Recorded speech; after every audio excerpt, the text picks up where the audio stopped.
2 సంవత్సరాల తర్వాత నేను వచ్చినప్పుడు ఒక విషయం గురించి నేను బాగా ఇబ్బంది పడ్డాను. నాకే పని దొరకలేదని బాధపడ్డావా? అలాంటిదేం లేదు. మరి అమ్మ నాన్నకి వయసు అయిపోయింది. వాళ్ళు నా కోసం బాగా కష్టపడ్డారు. నాకు అర్థమవుతుంది అందరు పేరెంట్స్ అలాగే కష్టపడి ఉంటారని. నాకు వాళ్ళని వదిలేయడం ఇష్టం లేదు. విన్నప్పుడు ఇది పిచ్చిదానంగా ఉంటుంది. హే, నువ్వు అలా ఆలోచించనక్కర్లేదు.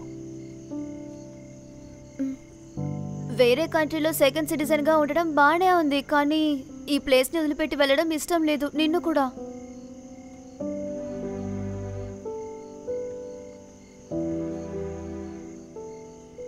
సరే, నాకేదో ఇంపార్టెంట్ విషయం చెప్పాలన్నావు కదా.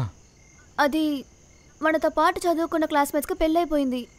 పిల్లలు కూడా ఉన్నారు. పిల్లలా? ఎవరు పిల్లలు?